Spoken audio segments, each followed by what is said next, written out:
So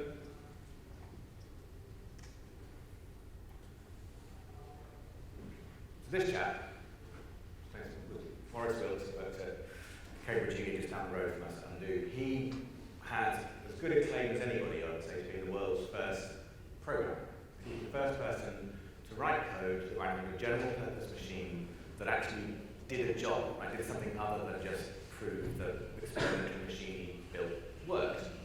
And in his memoirs, he says that he remembers that time, when he realized that a good part of the rest of his life was going to be spent finding errors in his own programs. Debugging as a term hadn't been invented yet. I can kind of remember that. I suspect we all had that moment very early on. But my own daughter started programming in Scratch quite recently, and she said that it's good fun, but I have to do it lots of times. And this is quite a nice moment because she can now understand what this company with a funny name that Dad started actually does. So we'll get to that now. Because programming is really hard, right? Well, at least writing the code is not so bad, but getting it to work is really hard. If you take a step back, no pun intended, but if you think about it, it's amazing that we can ever debug anything, get anything to work. I mean, modern computers are issuing billions of instructions every second, often in concurrent threads, and we're looking for that one bad instruction, right? It's the ultimate needle in a haystack problem. So we need, and the only way we can possibly make this work is with tools to help it. There might be tools, like development tools, or there might be tools as in techniques that we use. And you need all sorts of things, right? And I think it's fair to say there's no silver bullet, just lots of lead ones, right? So we have to use all the things at our disposal. And so, but today we're going to talk about GDB, which is it's a tool, right? Along with all the other things, but hopefully it will be very useful. Now, I make no claims to being a GDB guru. It's probably some of you many of you will know stuff that I don't know. I do not know everything about it by a long chalk. I'm sort of somewhere between rookie and guru, I suppose. A little bit about it. I've not read the manual page, front to back or anything like that. So there's all sorts of stuff there. So do shout out and if I've got something wrong or forgotten something that's important and make suggestions. Ask questions. I probably won't be able to answer them, but you can try. And I think in general, the manual info GDB is pretty good these days. If you haven't been there recently, it's worth just search it to find what you're looking for. It is a bit big to read cover to cover, right? Unless you like doing that sort of thing. Most of us don't. So it's really about knowing what's there, and that's what this talk is supposed to be. The idea of this talk is for me to show you some of the stuff that's there, some of the stuff that I've kind of either personally found useful or stuff that I've learned, when we're talking to customers. Right? So we do this reversible debug engine that kind of sits beneath GDB. Actually, there's different interfaces onto it, but GDB is probably the most common. So I've picked up quite a few things over the years, and this is just, I'm going to show you some of the stuff. Hopefully, at least some of it is new, and you probably won't remember the exact commands and keystrokes and the rest of it, but hopefully you'll remember enough of it to go back to the manual page and look up how to do this stuff. The GDB has come a long way over the last few years. It's had quite a lot of work put into it, quite a lot of features added, and we'll just talk about what some of them are. I don't think anybody would argue that GDB is non-intuitive, and that's why this is actually quite useful. There is no real menu that you can go around and click and find stuff. But I think it is, I would distinguish between ease of use and ease of learning. Right? And so it's not very easy to learn. It is quite easy to use once you've learned it. It's quite powerful, it's quite quick. You can do quite a lot of funky stuff. Probably, in my estimation, the single thing that is both sort of scores best on the both fronts of being least well known and most useful is TUI mode, text user interface, which is very poorly named because surely GDB is a text user interface, right? I mean that's and then you have obviously you have these various front ends to it. Some graphical front ends, DDD, you can use it from Emacs as a kind of not pretty but very functional IDE experience. Of course, there's C line more recently, and Eclipse and all of things. I'm not going to talk about all the things that go above GDB. I'm going to talk about GDB itself. So GDB itself, yeah, well, it is a text user interface, but no, that's called the CLI, the command line interface. So here's slightly more than Hello World, but not much. So I compile this in the normal way, and let's start GDB. And I'm going to do start. So start is like a temporary breakpoint at main, and then typing run. So here we go. So this is what GDB looks like. I'm sure everybody has seen a bit of this. I assume anybody not used GDB before? I assume everybody's here's used it at least a bit. Good, right.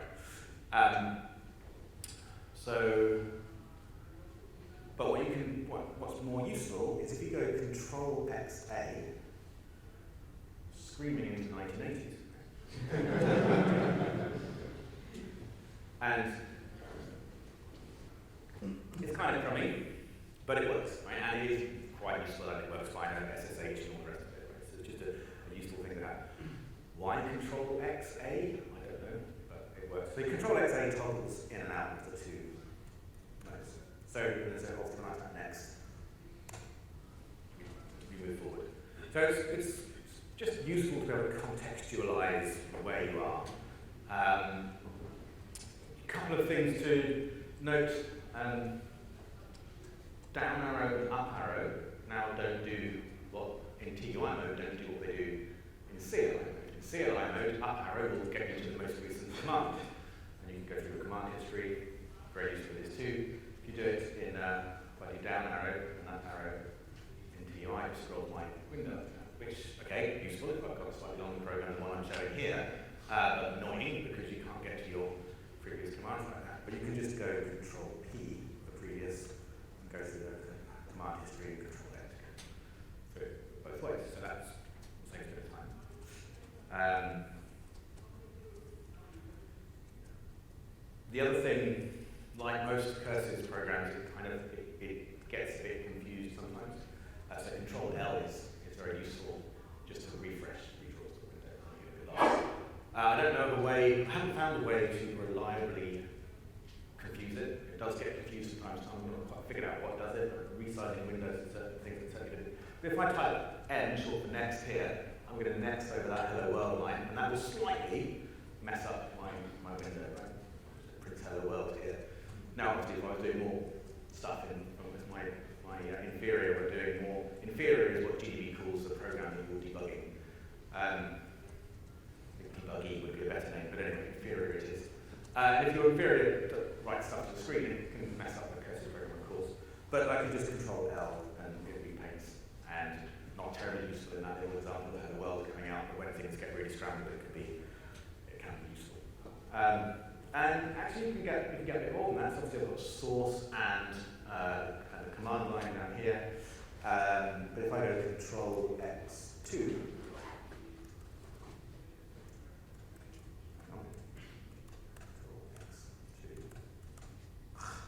what's going on? I told you it was a bit.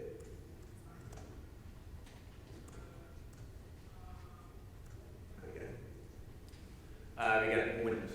We get two out windows. So I've got obviously the source at the top and the disassembly there. So that can be useful depending on what you're doing. You can kind of cycle through Control X2 and give different views on those windows. Go back to, so you can just Control X1 to go back to where I was. So quite useful. So let's make sure I said everything there. So yeah, so Control XA, toggle into and out of TUI mode. You can start GDB with -TUI on the command line. Just to go straight into TUI mode, or you can just start it normally like I did just then and just do Control XA, Control L, refresh the screen as I said. So that's it, that's TUI mode. As of version 7, which was released 3 or 4 years ago, something like that, GDB has Python in it, which is really useful. So I'm going to sit down for this. So I can just type, might be a little bit clearer if I come out to you, I might just. So if I type Python, now let's me type some Python at it. So I can print and it'll just, that's that I just print hello world. But it's quite complete. It's actually it's a complete Python. Python is completely available to you. Right? So if I go import the OS module, and print my PID is. Great. Yes. Is it possible to raise the bottom of your console slightly? Yeah. Yeah, that's where all the useful stuff is. Yeah.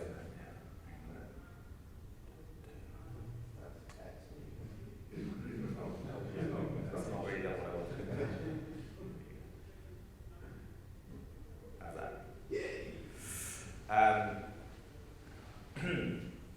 Yeah, so you've got, so you can obviously imagine you can do whatever you do, want to do with Python. You can also source Python programs by just typing source and then the name of the Python file. Sorry, is this the PID of GDB or is the PID of the program you're debugging? It's the PID of GDB. So if I want to see the program I'm debugging, I can do that by calling a function inside the inferior. Right? So if I go call getPid, that will call the getPid function inside the inferior. So like I see the inferior is 3679, GDB is 3676. Or I could do the shell command that just runs whatever command I tell it to run inside the shell. Right? So if I go shell ps, we can see. So here's sure enough 3676, the pin of GDB, 3679 is the inferior, and of course that's started bash and run ps inside bash. But so no difference, right? So if I run something with shell, it forks off the process and runs the thing in there. But if I run it in Python, it's inside the GDB process.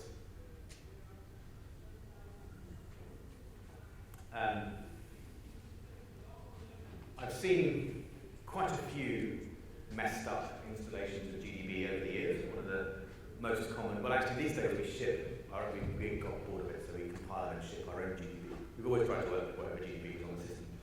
And we got bored of customers telling us, oh, it's broken, it doesn't work. And because their GDB was messed up, because their GDB kind of worked.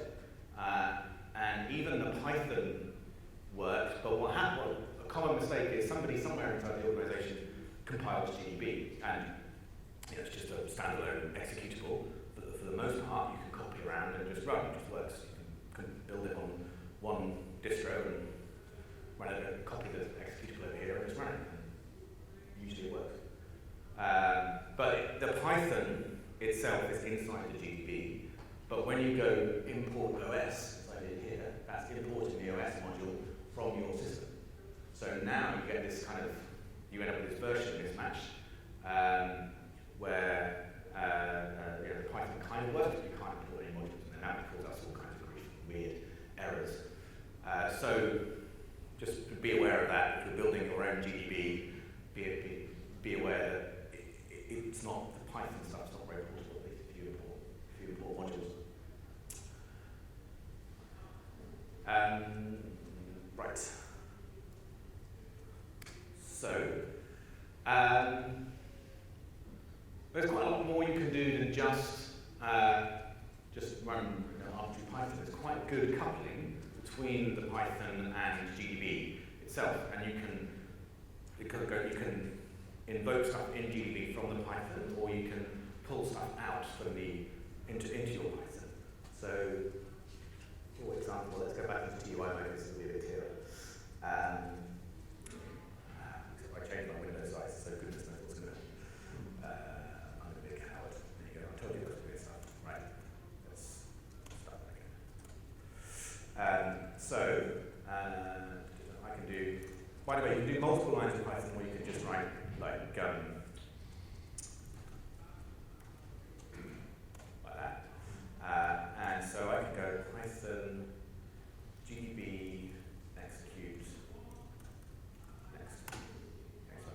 control my GDB from my Python script, which of course kind of script my debugging can be pretty useful. I can also pull stuff out of the inferior. By the way, if I set any variables inside Python, they're kind of long-lived. They're still there. So if I go to Python, foo equals that, and then run it again with print. Just remember this. And so I can say Python I equals GDB parse and deval I. So that will parse the expression I in the context of my inferior, and then it generates this thing, this Python GDB value class that I is a type. So if I got that, then I can go Python print I is. Okay. Now, be aware that if I move forwards a bit, so that now I becomes, so obviously print I is 0, next print I is now 1, but if I go, I do that Python again, I in the Python is still 0, right? So I need to go reevaluate it, and now it's updated. Just be aware of that. Gotcha. We can do things like, it's pretty complete actually, the binding of Python into GDB. You can do most stuff. So what else can I do? I can create a breakpoint. Just instantiate an instance of the breakpoint class, and it takes a string location specifier. So if I just give it, I could give it file name colon line, or I can just give it line number and it'll do the current one. So there we are, breakpoint, there it is. And now I can mess about with that one. So I do p.enable equals false. So the breakpoint is no longer enabled, you can see, because the b plus turned to b dash is disabled. I can get a list of the breakpoints. So like that. And that's actually a list of breakpoints. And of course I can only have one breakpoint here.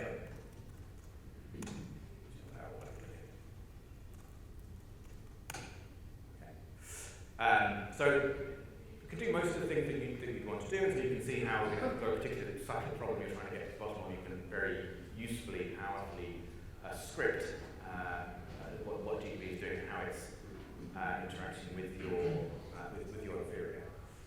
Oh yeah, the other thing is quite useful. So the help, so there's normal Python help stuff. So I can go Python help GDB, and that will give you the Python help on the GDB module.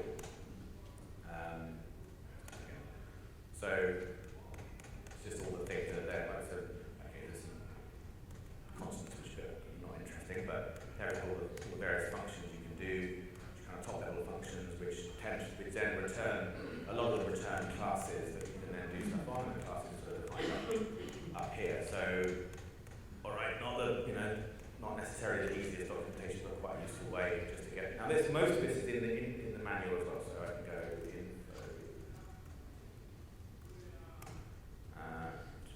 Most of it's there.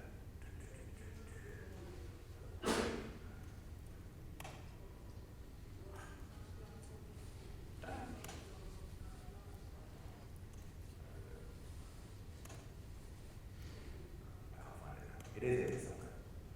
Anyway, but I tend, as you can tell, I tend to do that. I find it quite useful. There's more Python stuff much later, depending on how we go for time. So you can do things like, one of the quite useful things is you can install hooks. So a bit of Python will run when a certain thing happens, like e.g. the inferior stops, and then you can see if it stopped with a signal, and then you can see what that signal is, and then you can do different stuff, so it's quite useful. and you've got these pretty printers. I don't know if there's a simpler way to do this. I kind of feel that there must be, but I haven't figured it out, so it's a bit painful. Yeah? Sorry, quick question. Can you install hooks on breakpoints? So you say this. Yes, yes you can. So you make a hook, but let me just see if I think I've got some. Sorry, I didn't mean to interrupt. Yeah, no, it's good. So I've got one here somewhere. Yeah, so here's one I made earlier. I'm going to do this effectively the same thing in a different way in a minute, but just kind of like a spoiler. So I've made this stop handler function, and then I'll do gdb.events.stop.connect. My stop handler. So that connects my stop handler function to the GDB stop event. And then in the stop handler, you get this event parameter, and you can look at what that's an instance of in order to figure out what to do. So in this case, it's saying if it's an instance of the signal event, but it could also be is an instance of GDB.breakpoint event. And then you could do stuff. But there's another way that's maybe a little bit simpler. So, which I'll probably just about to come to in a minute. So yeah, Python pretty printers. There probably is an easier way to do this, but I don't know what it is. So this is what I tend to do. So it's a bit of boilerplate, but it kind of works. So let me show you some code. So here is a bit of C that has some structures. So if I run that in GDB, start, let's just step over it so it initializes.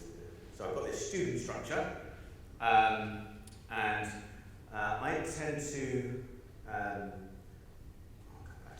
so if I print it from the command line, it's okay. I mean, this is quite a small structure, so that's kind of mostly okay, except hard to parse that time, the date of birth. So what would be better is to find myself a pretty printer, which I've done like this. So it's just a bit of Python, time, and it defines this class to represent the student structure, and then you just give it this toString function, and then you kind of format the string as you want it, and then it's able to pull those out. So it's got this vowel thing that gets passed into the constructor, which is the representation of the object, and you can pull out the various fields. It's just a dictionary, like mapping fields onto their values.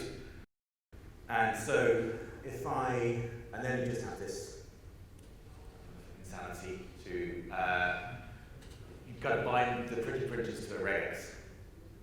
And so if I source that, and now I print my student structure, it's much more readable.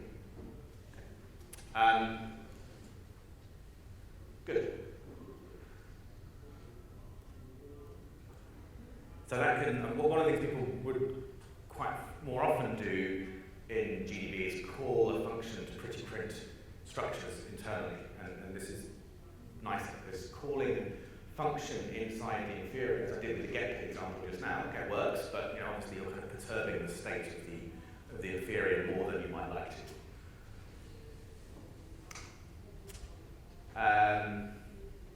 It's got reversible debugging, which is kind of subject a bit closer to my heart, right? So if you think when you're debugging, you're really thinking, how did that happen, right? And you have to kind of guess. You have to go tease out very clever bits of clues so you can make a brilliant deduction to guess what happened, how you got into this impossible state. It's really all about reasoning backwards. So isn't it better to just be able to go back in time and see? So GDB since version 7 has reversible debugging. So let's show where this might be useful. So here is some more programming, some more C, bubbles. And so compile it, I can run it. Doesn't do anything, gets some random data, sorts it, exits. Seems to work okay. Return 0, good. I happen to know if I run this enough times,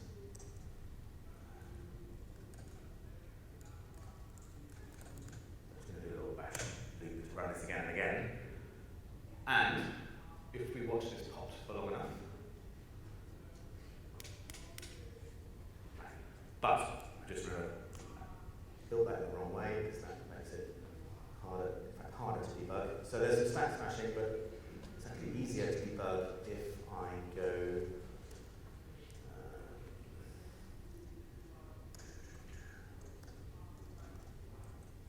build it like that. Try this again. Okay, watch again. And right, so now it's segmented. Cool done. Let's have a look.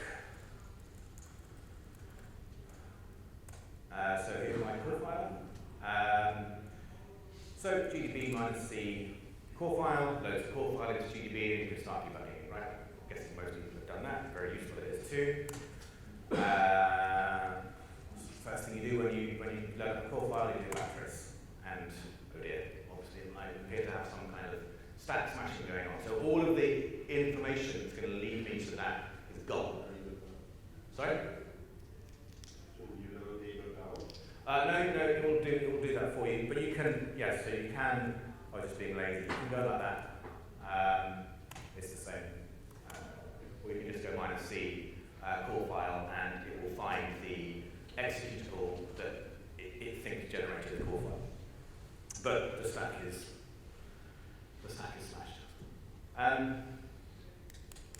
Yeah, and so the information to how that happened is all gone. This is not that unusual, right? I'm guessing that's happened to pretty much everybody at some point. And they're hard. Stack smashing bugs are really hard to track down. I have a very simple program here, I can just stare at it for long enough and get to the bottom of it. If I've got my million lines of source, some function somewhere, some of the time is smashing the stack. How do you get to the bottom of it? So I'm going to do it a different way. And this refers back to the question about can you hook some Python to call some breakpoints, and you can, but I'm going to do it in a slightly different way here. So if I run that program, so I'm going to start. So what I'm going to do now, if you remember, it doesn't always fail, right? You need to run it a whole bunch of times. So I'm going to set some breakpoints and hang some commands off those breakpoints to do that for me. So I'm going to put a breakpoint at main, and I'm going to put a breakpoint at exit, which is the kind of the normal exit route. And I'm going to hang some commands off those. So command 2. So that now says, right, here are some commands that I'm going to have GDB execute every time it hits breakpoint 2. And it's going to enable recording, and it's going to continue. And then I'm going to hang some commands off of breakpoint 3. Well, one command actually, which is going to rerun. Okay. So what that's going to do, it's going to rerun, it's going to hit that breakpoint 2 again, it's going to enable recording, it's going to continue, it's going to exit, it'll just go around and around until it stops going around and around. So if I continue, now, as you can see, the thing with it's called process record, the inbuilt GDB reverse execution, and it is rather slow. It has now failed. The slowdown is significant. The fastest I've seen it is 50,000 times slower than normal. I've seen it considerably orders of magnitude slower than that even. Because what it's doing is single stepping one instruction at a time and just sort of storing what's changed. So as well as being very slow, it generates huge amounts of data because you have a record for every instruction. So even if it's, I don't know what it is, 32, 64 bytes per instruction, and then it fills up any well very quickly. But for small cases, it's kind of useful like this. So run it a bunch of times until eventually it's failed. So if I look at the backtrace, okay, my stack is still ruined, but I have that historical information. So if I reverse step I, so step I will step you forward one instruction. Reverse step I is going to step you backwards one instruction. And if I hit that, sure enough, I've gone back into the land of the same. Here we are returning, Control-XA, returning from main. So, okay, so I've obviously smashed my stack in the main function. Not surprising, it's 50-50 chance I only have 2 functions. So let's have a look. So you can have these convenience variables in GDB, which is quite useful. So $SP is a stack pointer. SP will work on any architecture, or you can give it the actual register name. So this is AMD64, so it's called RSP. Same, just the A list. So there's my stack pointer. So on x86, well, let's just have a look at the, sorry, let's look at the disassembly. So disassemble, if I don't give disassemble, you can give disassemble a function name, or you can give it a range of location specifiers, so line number, or you can just write disassemble and it will disassemble the current function. And it gives you this little arrow conveniently to tell you where you are. So I'm right at the end of the main, I'm at this return instruction, so not very surprising, because I think I smashed my stack. So x86, the return instruction on x86 will pop from the stack and return to what was at the top of the stack. And what's at the top of the stack is what the stack pointer points to. So if I print, so I'm going to cast that stack pointer, actually hang on a minute, I need to do it this way. So I'm going to cast that stack pointer to a pointer to long. Have a look. Okay, so that's the top of the stack, that's what we're going to try and return to. Notice, by the way, $3, $4, so you get these other convenience variables. So anytime you print something, it goes in these convenience variables. So I can look at $4, which is the last thing that got printed, because it will have this value in it. And X, by the way, is just short for examine, so you can examine any address with the X command. So $4 is going to show me that this is what's at the top of the stack. $4 is going to tell me what that is. I'm going to just look at that, examine that memory. Oh, okay. So it's not a valid address, it's garbage. So the top of the stack contains garbage, I've returned to that, boom. So I haven't really learned much, other than I've just been confirming my suspicions that I seem to have some sort of stack smashing. But now this is where it gets more interesting. So I can use a watch point. Anybody not used watch points? Okay, so watch points are really, really powerful. Not all architectures support them. x86 does. ARM, the story on watch points and ARM is a bit messy. I can't touch that in a minute. So watch points, they're in other debuggers, Visual Studio I think calls them data breakpoints. So you run, with a normal breakpoint, the program runs until it gets to a certain, the program counters a certain address, a certain location. With a watch point, it'll just run until the data being watched changes. And it uses the hardware to do this, so it's not too slow.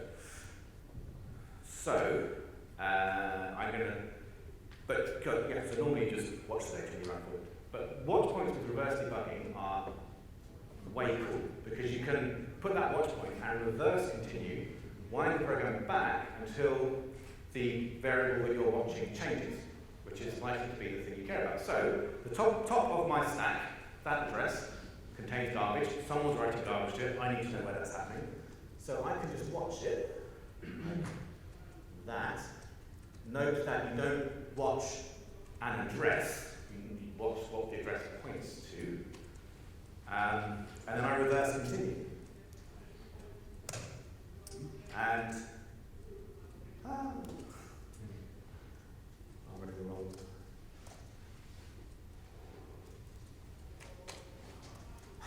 Right. The version of GDB on this laptop has a bug. And I thought I'd make it instead, but obviously I haven't. That's okay. Right, I'm going to just run this again. The version, an older version of GDB that does not have a bug where reverse watch points actually work. So just bear with me while we do that again, just in case you had forgotten. Right, so what do we do? We break on main, we do a break on exit, we command to enable recording and continue, and command 3 is to replay. That's it. Okay.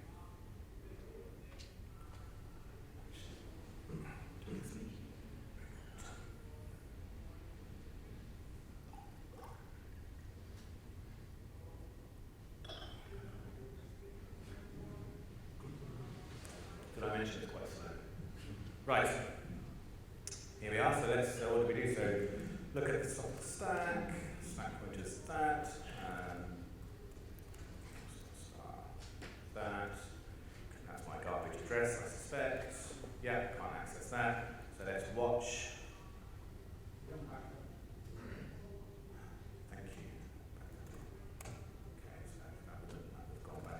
so,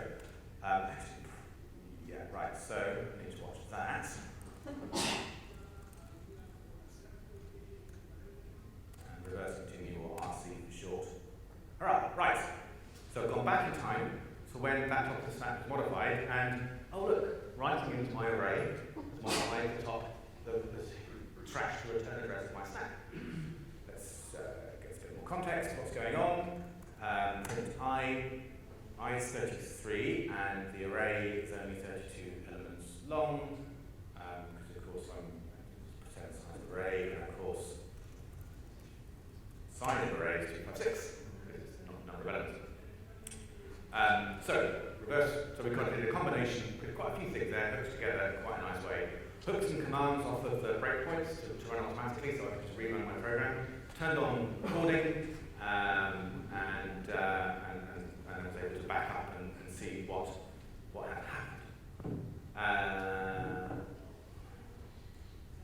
So very cool. It is very slow. It's still can be useful. One of the places it is useful is, I mean, so obviously if you can put a breakpoint close to where your bug is and run to there and enable the breakpoint. Although obviously if you know kind of where your bug is, then that's, you're more than halfway there. The other place that's useful is just trying to understand code. Maybe someone else wrote it, or maybe you wrote it and you're too embarrassed to admit it, and you want to sort of see how it all hangs together. It's actually quite useful because, especially when one just steps over function pointers or whatever and gets a little bit lost and can back up. So it's good fun just working through code. But there are other alternatives. So you can do record btrace.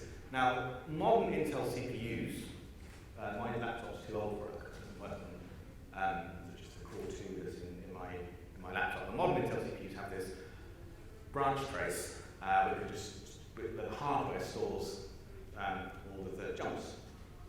And that's much quicker than sort of process record, but it's still quite slow, even though it's doing it in hardware.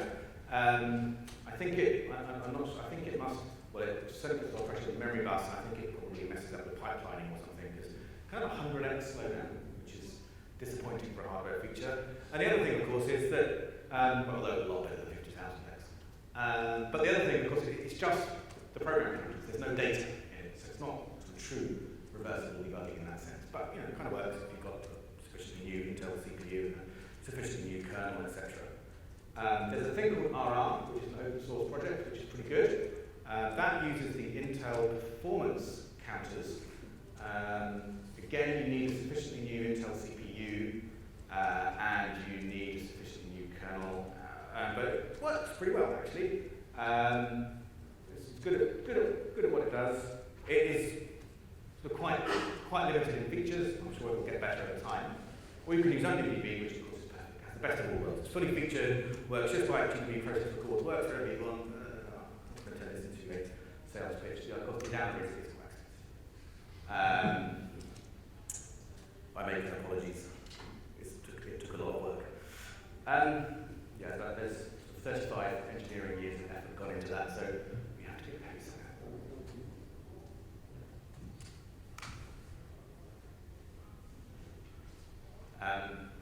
End of the advert. Right. GDB init file is quite useful. I suspect most people know about this. You put .gdb init in your home directory, and when you start GDB, it just sources that file, right, and runs the commands. I said the most common messed up GDB installation, cause of messed up GDB installation I've seen is because people have messed up, they built it on one machine and tried to use the Python somewhere else. The second most common cause of something being really messed up, which is something to do with installation I've seen, is people with weird stuff in their .gdb init file and they don't realise because they did it ages ago and they've forgotten and it's just hanging around there. I've twice now had a customer with a run command inside their .gdb init and they've forgotten it was there.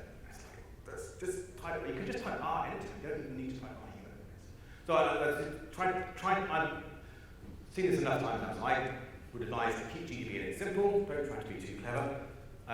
Often though you do want clever stuff, and then you can just make a GDB init file in your repo and then source that when you need, if you define some define functions or some Python or whatever it is. And then of course it's version control and everything, so it's much better. So that's what I do in my GDB init. Keep it pretty simple. Confirmation annoys me, so I turn that off. Pagination also annoys me, so I turn that off. Right? So confirmation, like whenever you try to do anything, it's, which will destroy the inferior, will ask you if you'll sit, if you're sure. Pagination is just, it scrolls when it gets to the top of it. Fills like a window, and you have to type space or enter or Q. Don't like those, don't scroll up. Set printing on, that's quite useful. So you might have noticed when I did the students one,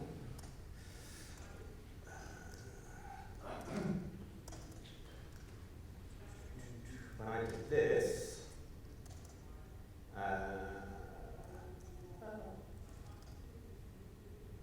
didn't. Minus G.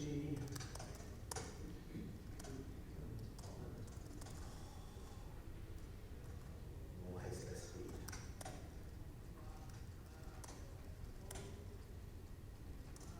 So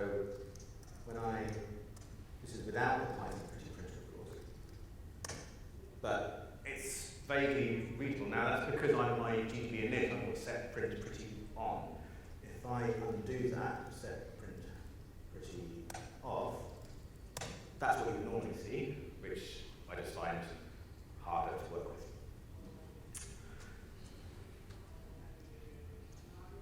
And lastly, this is quite cool, set history save on. So what that means is when GDB quits, it will save the command history. So when you start a new GDB session, you can just up arrow and see the commands from your previous session.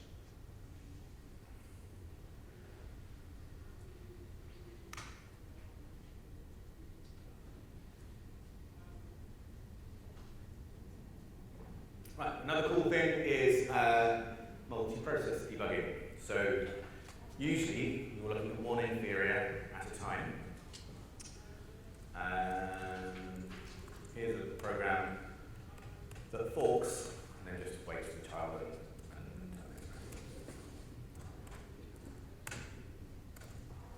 so if I run this inside GDB,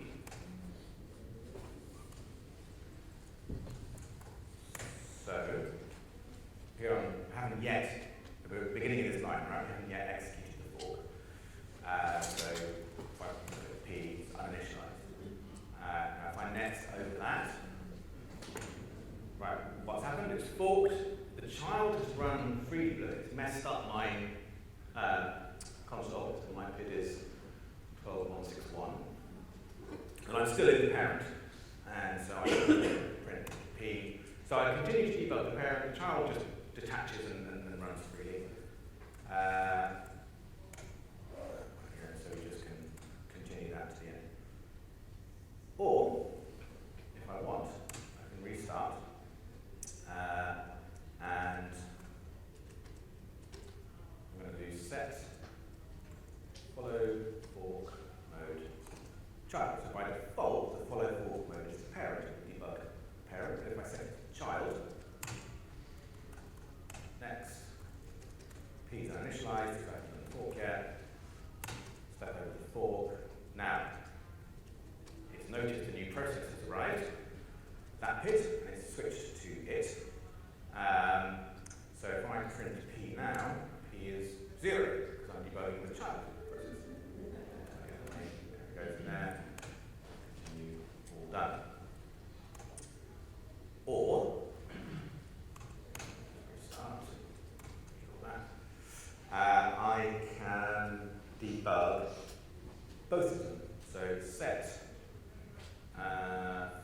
fork, detach on fork. So detach on fork is usually on, so it'll usually detach either by default it will detach the child, but if you set it to follow the child, then it will detach the parent. If I set detach fork off, now, okay, so we haven't done fork yet, do the next, we do the fork, and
There's another thing called non-stop mode, which is similar but different.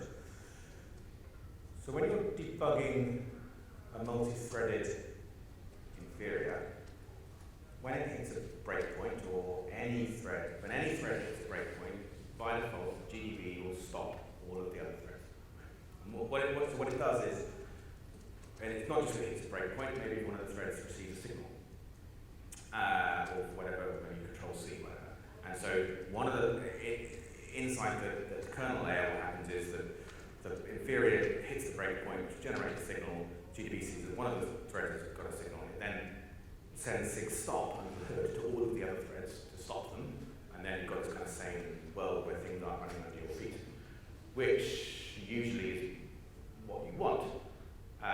But maybe one of your threads is sort of servicing some kind of heartbeat thing, and things start timing out and going horribly wrong. So you want the other threads to continue while you're debugging this thread, and you can do that with non-stop mode. So so here's a little multi-threaded program.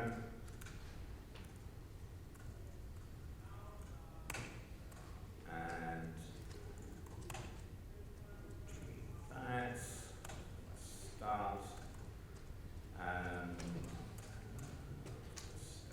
Another useful GDB command is until. So until will just move you until you move forward. While to step over all that loop, right? And actually, I'm going to put a breakpoint. So we're going to then create these threads, and then I'm going to run this tester. So I'm going to breakpoint on there. So you can't set. So I'm reading something again. You can't set non-stop mode on or off like at runtime dynamically. You have to do it before you start the program. So set non-stop on to enable non-stop mode. I'm going to put a breakpoint on that function, which the threads will run, and then I'll run my program. Now, if I continue now, so what's happening? I should only have. So I've already got a couple of extra threads here, right? And if you continue in non-stop mode by default, you'll continue just that thread, depending on if it's stopped or not. So you can do continue -A to continue all of the threads and get something that's a bit more akin to the regular behavior, or you can continue just an individual thread. Look at that. So I was just about, genuinely, honestly, just about to say this. It's a bit flaky in my experience, as you can see, here it is indeed. So GDB itself has programming its hard.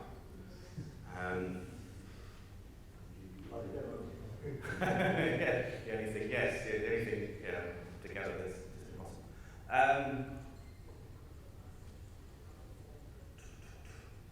And so you can do inferiors. So here's what we saw before. So set follow fork mode to child and parent. You can set attach off, so you debugging all of the inferiors in theory. So info inferiors like info threads. Right? So info threads just all the threads, and inferiors tells you all the things that you're debugging, and you can switch between them, just like you can go thread 1, thread 2, to switch between which thread you're looking at. At the moment, you can switch between the inferiors. This is slightly weird. Set follow exec mode, you're all the same. So of course exec, there's the same number of processes before and after you do an exec, right? Just running a different thing. All it actually controls is if you're midway through debugging and then you type run, start, restart the thing, does it restart the thing that you've just most recently execed, or the original thing that you ran right from the start? That's what it controls. You can dynamically add inferiors, although only by name. I don't think there's a way to attach to another process adding an inferior at the command line. Unfortunately, which would be kind of useful. Or you can clone the inferior. I never needed to do that, but maybe you would want to. Also, we talked about. I guess you also need to set pagination off when you're doing non-stop mode, but I did that in my GDB.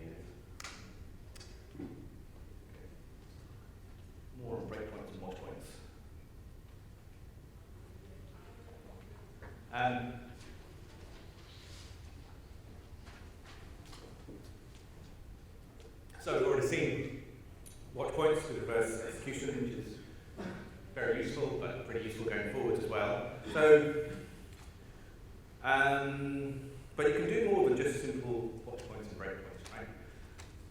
So, one of the things to be wary of with watch points is that GDB has a habit of trying to be clever, which can be less than helpful sometimes. And so it will, I suppose it probably depends a little bit what level you tend to think at. I tend to think at the kind of machine level. So when I do watch foo, I'm kind of expecting it to set the program, the CPU watch point register, so it's watching that address. It's a little bit cleverer than that. So that when foo, it'll actually, behind the scenes, with its breakpoint, so when foo goes out of scope, it will then remove the watch point. So if you've got some weird thing like that stack smashing example, when the only thing is just stray pointers being followed and stuff, it's not especially helpful. So watch-L foo does what I would generally expect it to do. Right? So it just programs that address, and then it doesn't try to do anything funky. So it's sort of the dash location, you can watch dash location. You need a newish version of GDB to do that. That's quite handy. If you don't have such a new version, you can do what I did in the demo, which is to just look at the address and then watch star brackets long star that address.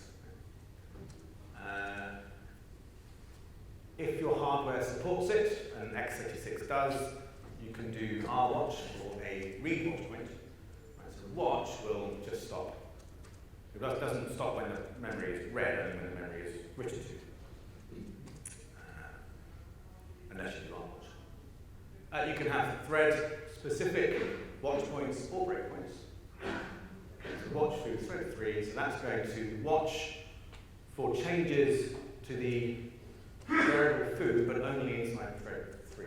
Now in practice what will happen is, because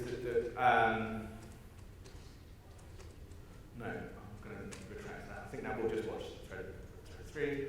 And you can make them conditional as well, right? So watch foo if foo is more than 10. So if you're just incrementing foo and until it gets to more than 10, it will just continue. So what's happening in this last one is it sets up the hardware watch registers so that the CPU will stop when that address is written to. So then the inferior will stop, control will come back to GDB. GDB will take a look at foo, decide whether or not it's more than 10. If it's not, it will continue.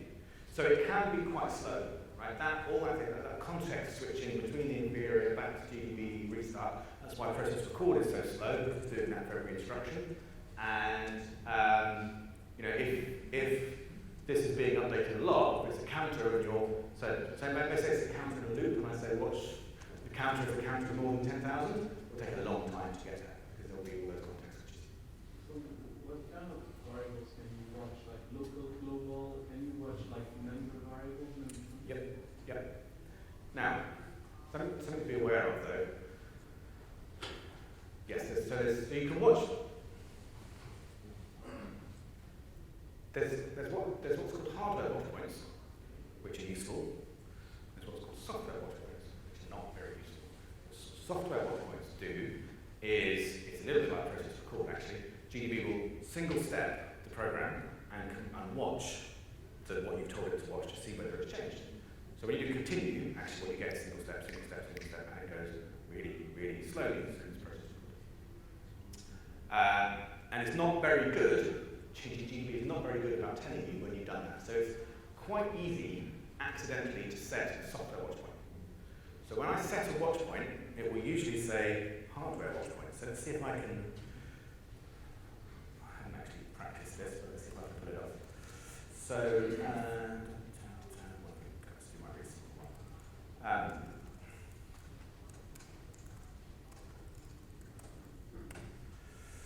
So if I go watch hardware watch point 2 has been set. It's good. That means when I continue, it will set the CPU registers up and it will run at full speed until I is written to. If I go.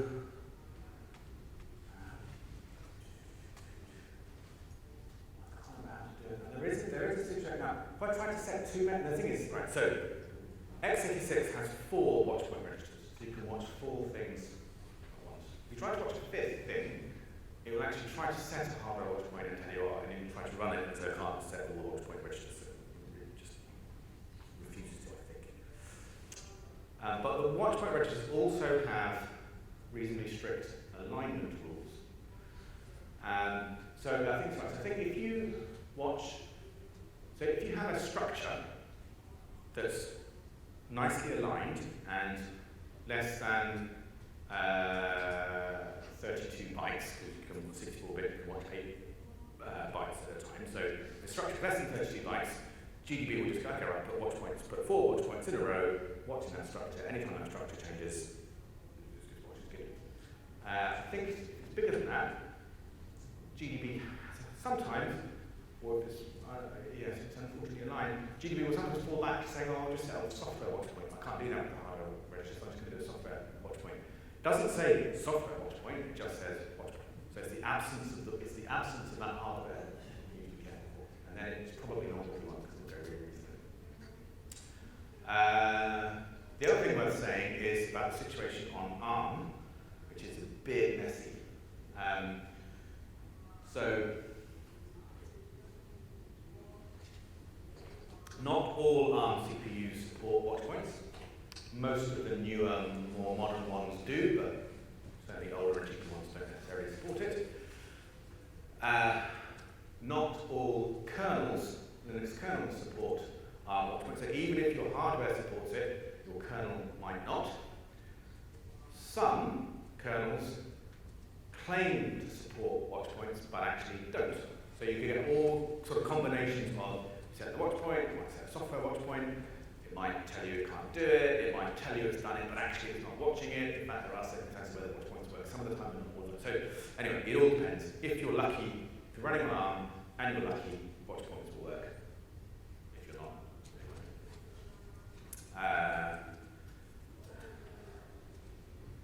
GDB is quite smart about, if you try to watch something that's misaligned, it will set the appropriate number of watch points to cover that misaligned range. So by watching, so if you watch one 8-byte value, but it's not well aligned, that might use 3 hardware watch point registers. Can you tell how many watch points do you use? I can't. There may be a way. I don't know what it is. Yeah. Do you know if it's because to do that range checking with Python that is that you can do it? I don't know, but I would expect it's not measurable difference, and probably natively is slightly better. But yeah. I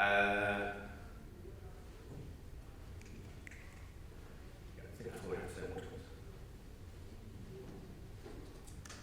Oh, nearly all of that can be used as breakpoints as well. So you can break at a line if a condition, or break at a line on a certain thread. But there's no concept of break minus LI. Thread apply is quite a useful thing. So you know how normally in multi-threaded program you switch between the threads, like thread 1, thread 2, and you can say the backtrace or whatever. Well, you can do thread. This is not a good thing. Thread apply all backtrace. So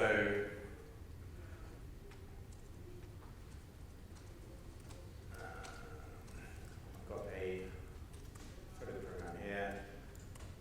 So that's just running a whole bunch of threads, and I can go thread apply or BT, right? And you can do a backtrace for every thread. It's kind of handy. Or you can go backtrace full, and that's quite a lot of information. That's going to show you every local on every thread. Backtrace for every thread, and every stack frame for every local on that stack frame. So if you are asking a customer to send you something, for example, you might want to. That can be quite a good way to make sure you've got as much information as possible. Or don't have to, thread apply all. You can go thread apply 1 to 4. There's not much that's useful to do on multiple threads because like all the globals and everything else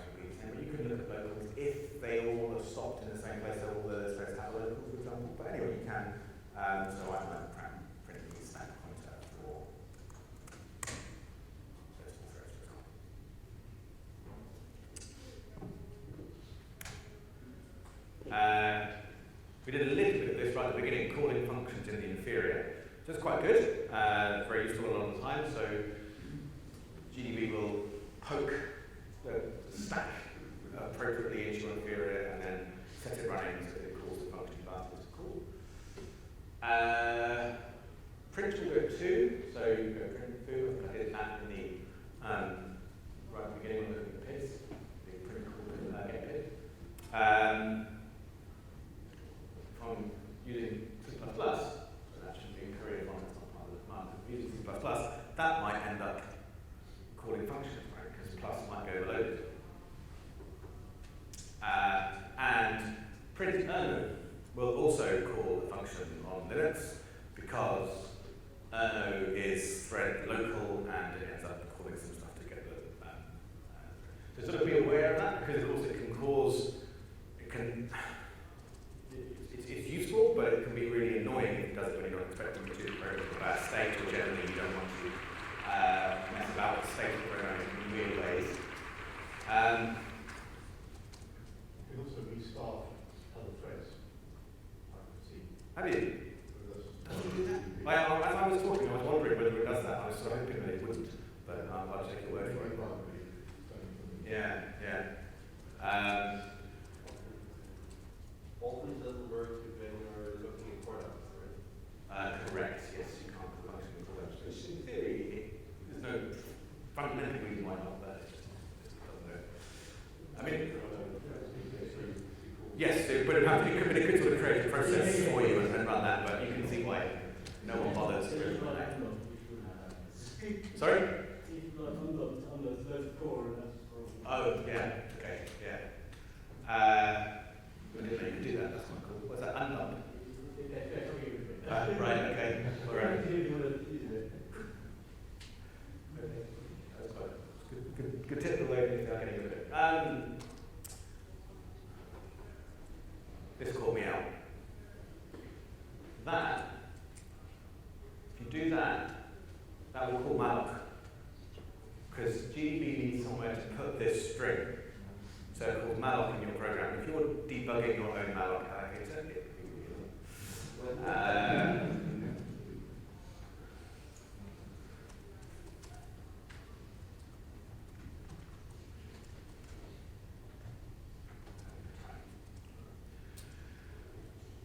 there's a thing called Dynamic Printf, which is quite good.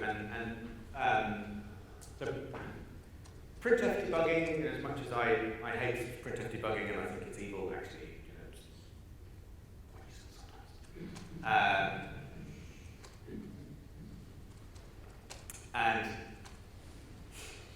But of course, the thing that very sucks about Printf debugging is you have to change your code to print something new out. So here you can define these dynamic printfs.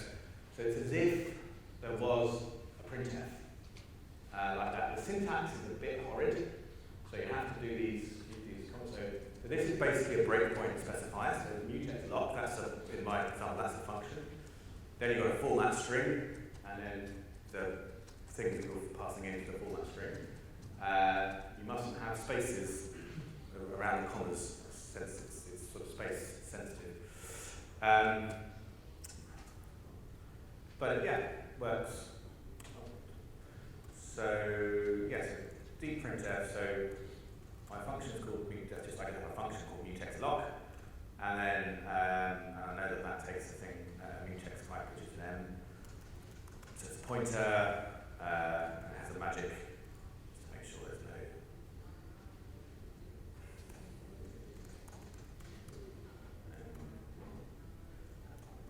Pointing magic. Okay.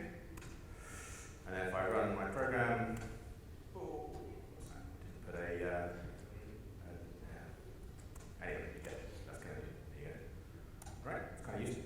Now, by default, what I just did there, the way that works is like with the conditional watch points and breakpoints. It puts a breakpoint, that new text lock. That breakpoint gets hit. It comes back to GDB. GDB processes this format string, peeks into the inferior, it finds out what these values are, and prints them out, and it continues. So it's quite slow, right? And particularly if you're remote debugging over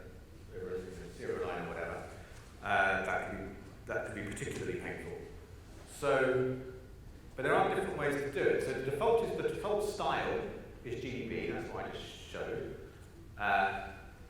If you do a call, then that's when it actually, rather than GDB figuring out how that printf would look, it calls printf inside your inferior, which might be what you want if you wanted to printf as if it really were a printf.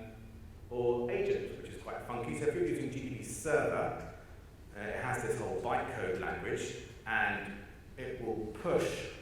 So when you're remote debugging, you don't want it to be too horrifically slow. It will push this bytecode into GDB server, so that on your target, when it's doing that dynamic printf, it doesn't have to ping all the way back to GDB. It's quite useful. And then there's also these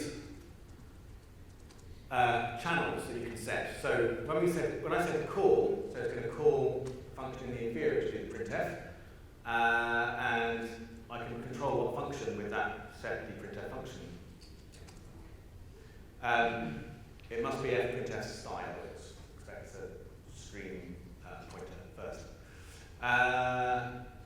and I think channel is what gets passed into that function.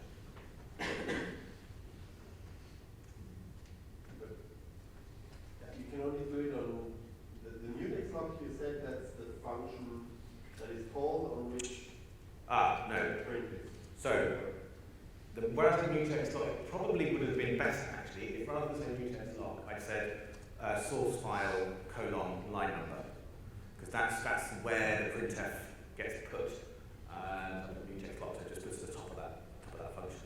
That's as if there were a printf there, and then this stuff is the function that gets called to actually do the printf.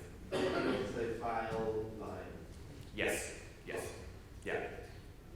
I guess if you're feeling very funky, you might not be any kind of printf. You might just do random stuff. But then you could just make a breakpoint and put the command on the breakpoint and have the breakpoint call whatever function you wanted to call. So different ways to skin cats. Catch points are quite cool. So catch points, kind of obviously a bit like breakpoints, but they stop when things happen, other than breakpoints or watch points. And there's just some predefined ones, right? So catch, that catches C++ exception. And you can sort of define which exception you want to be called as well. So if you do catch, that will just catch any exception. So when my C++ program throws an exception, it's as if a breakpoint is hit. It's quite helpful. I use call to catch throws and catch frames. Yes. Good point. Or syscalls are quite useful, so you can stop whenever a certain before that syscall is called, and you can use the syscall by name or by syscall number.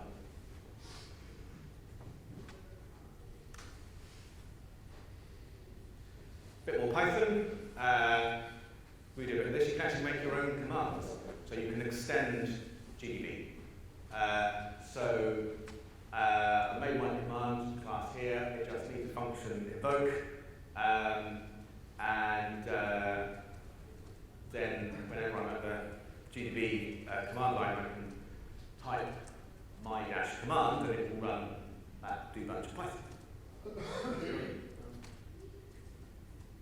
Go back to the catch thing. Yeah. I haven't debugged C++ code on GDB lately, but on other platforms I noticed that basically when I catch and have a catch but it's already too late, what I really want to know is where the hell is this coming from? Yes. So That was the point here, that really you wanted to catch throw. Yeah. And there isn't any? I think there is a catch throw. Yeah. You catch throw, what's catch when it's thrown, or catch when it's called. Yeah. Yeah. Of course, we've got reverse debugging, you can step back throws. Yes.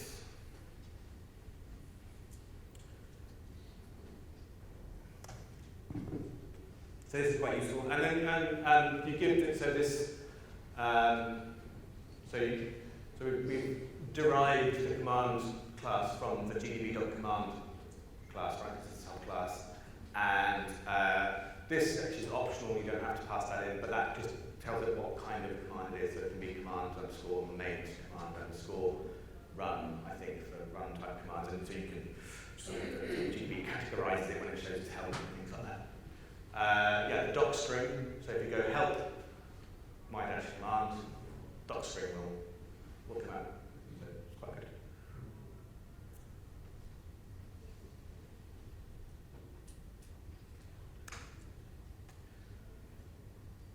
Yes, we spoke about this earlier, already done, covered this one, the hook, certain kind of events in Python, so that's very cool. So other nice things. So T-break, it's a temporary breakpoint, right? So as soon as the breakpoint hits, it gets unset, which just can save a little bit of typing. R-break is quite cool. There's a reg you can break to give a regex. So if I wanted to, break on entry to any function that starts my library underscore, I could give a suitable regex, my library underscore dot star, R-break, and it would put breakpoints on all of those functions. Yeah. I refer you to the first slide where I said it's not the most intuitive. Command we did. Yeah, but when you do, remember I used command to hook commands when they hit a certain breakpoint, and I did the reverse debugging example. And inside that set of commands, you can just put the command silent, and then that will stop GDB talking at you when it runs those commands which you can use. Save breakpoints to the file, save which we covered.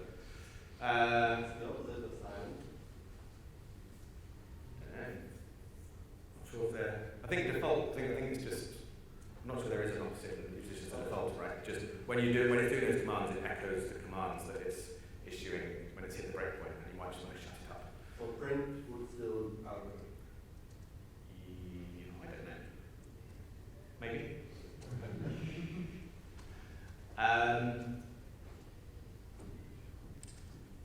Info line is quite good if you want to know where this line, what program counter, where the line starts and stops.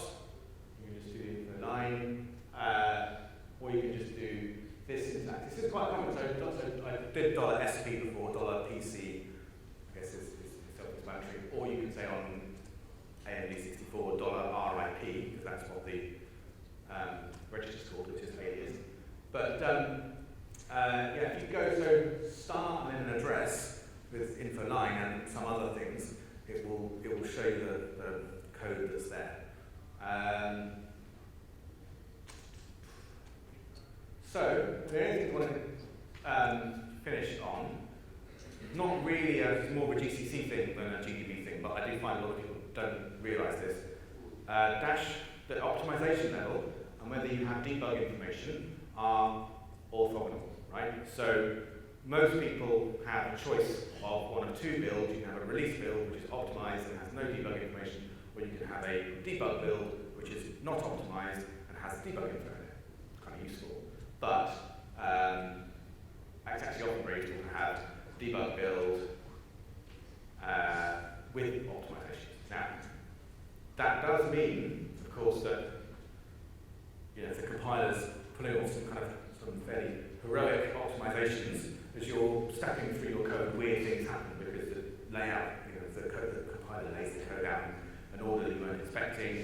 Variables get optimized away, that happens quite a lot, and it's just generally a bit frustrating. Dash G is quite good. Right, so if you compile just GCC minus G, no optimizations, it really means it when it says no optimizations, right? If you look at the machine code, it never stores any values in registers, for example. Anytime you reference a variable, it will read it from memory, do stuff in the register, and then put it back in. -G will kind of get rid of some of that excessive unoptimization, but keep things kind of saying not optimize away variables and lay the code out as you expected. Specifying -G does not affect the generated code at all. So some people don't like to deploy or ship binaries with the debug info because there's a sort of sensitivity around the IP. That's a good reason. That's a business decision. But I've come across a lot of people who don't want to do -G because they're just not too confident about what it might do. Now, all it will do is make your executable bigger because it will have debug information section in that executable. It won't even get loaded into memory, right? It will stay out on disk at that debug info. So really, all it does is make the programs bigger. Yeah. And just to add to that, you can also just with the binary tools, you can remove the debugging information later on. Yes. I said you were going to cover that. Yeah. No, I wasn't. So you can run a script to get rid of the debugging So, information. yeah. So there's really no reason not to turn it on. Yeah, right. Yeah, I mean, I was, yeah, and it's quite good. I mean, you know, we write proprietary software, but we ship our stuff with -G because we want to be able to get back traces out and have useful core files in the theoretical case that our software had a bug in it.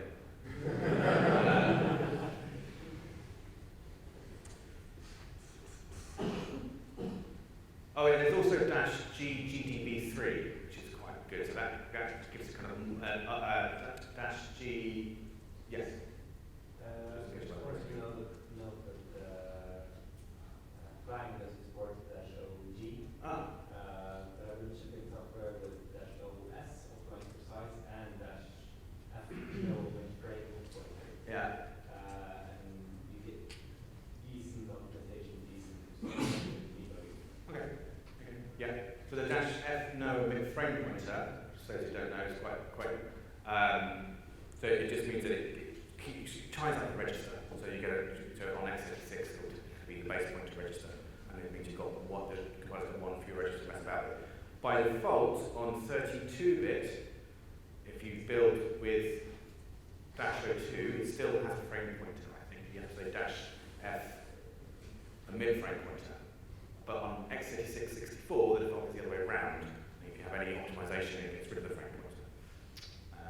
And then, yeah, getting a backtrace out is possible, but you have to have the dwarf information, and it has to be able to know what offset should I apply to the stack pointer given this program counter. You don't want EH frame raising up for Yeah. So you can So you can get it. digital frame information. Yes. Yes. So you can that information is there, but it's not always easy to get at. But yeah, things like core files will give you a sensible backtrace. No, -G, I think you can go -G GDB3, or you can go -G dwarf and then a number, like no space. So -G dwarf 3, -G dwarf 4, all in one word, but 4's a number, not a word. We'll use a later dwarf format, which will confuse older GDBs, but be more useful than newer GDBs, particularly with regard to things being optimized away. You can do a better job of finding optimized away stuff. There's a thing called GDB dashboard on GitHub, which is quite cool, and it has basically defines a load of hooks to run stuff to give you a kind of dashboard view of GDB. It's kind of like a front end. I said I wasn't going to talk about front end, but it's not a front end per se. It's basically a GDB init file that you load up and it does some cool stuff. That's it. That's my talk. I don't know if anyone's got any questions or comments. Yeah. I have a question. That is very high over vectors full, very useful. But is it a way to make it more useful? Because then I will get the this pointer in the printout. Would that? But could I get the dereference of this pointer? Like get a print star of this for every level? You don't know if you can do that. Anybody know? Would be very useful. I agree. I don't know how you can do that. You might have to submit a GDB patch. Yeah. So one of the things I can't tell Microsoft debugger is, you've got a massive program and it's going to eat a load of data. So maybe it'll take 3 hours to get to the point that you actually care about. And what you tend to need is like a hierarchy of breakpoints. So you want to say, okay, once this breakpoint is hit, then activate this next breakpoint. You can't turn them all on at the beginning, otherwise it will stop all the time. Yeah. Can you do that? with those hooks you're talking Yeah, about? so I've not something I've done, but I don't see why not. So you can, one thing I didn't show is you can enable and disable breakpoints. So you can set all your sort of lower level in the hierarchical breakpoints, disable them, or maybe you can set all of your breakpoints and just type disable on it, so that will disable all the breakpoints. Then enable the top level one, and then have a command when you hit that top level one, then enable the others. Right, fantastic. No, Makes sense? yeah. I think that's what you want. So on the same vein as well, so sometimes you've got a program and just setting a breakpoint just slows it down too much. You need to sort of watch it running, and then after 3 hours you'll notice it print something like, I'm going onto the file where the problem's going to occur. And at that point you want to attack the debugger. I don't know if you, again I can't do that on Windows, but I don't know. So I don't see why you wouldn't be able to. So the non-stop mode might work for that. Yeah, not something I've done, but so I understand the problem. So I think you could, yes, you could run in non-stop mode and have some Python that's kind of looking for the presence of this line in your log file or something, and then enable breakpoints when it sees that. Or another way you could do it. I haven't tried this, but I don't see why it would work. You can set up signal handlers in Python, right? So you could make your program, when it gets that interesting point, signal GDB and then have a signal handler in your Python and then make the Python do the stuff. So if you're going to do that, why don't you just have an if and then break on that line? But yeah, I mean, I think the point is you can usually do these things. Right, yeah, thank you very much. That's brilliant. Cheers. Yeah.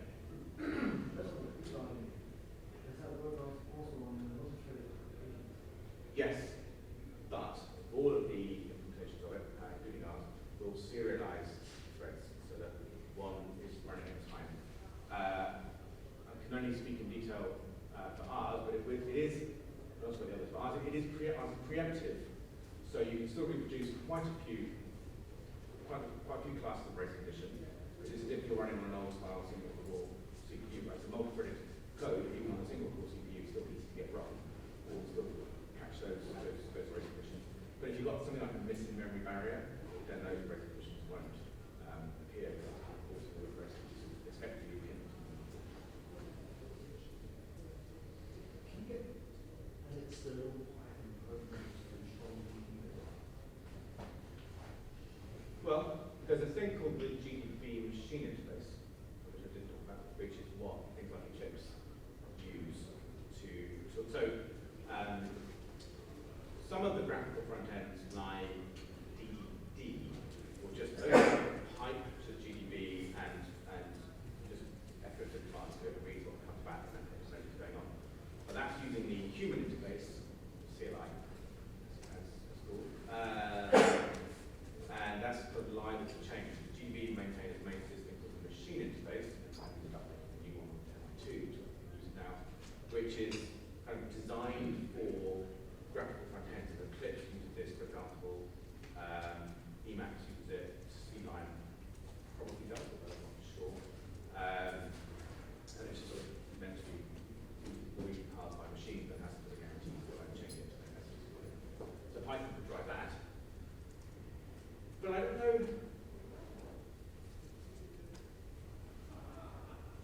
Well, I don't know. Yeah, I don't know what your sort of rationale is, but But I think if I'm testing legacy code, more something that's going to be tested, I can use either externally controlled GDB to insert a breakpoint or something in retrospect, and then come back out and try to test it. so you just want to start GDB and then you want GDB to go away again.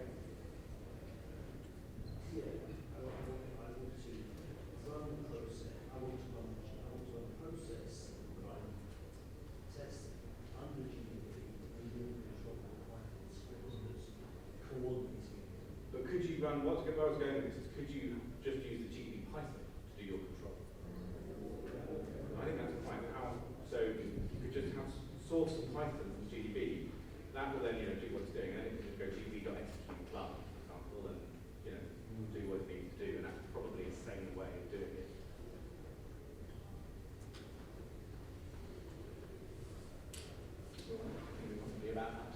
time. So thank you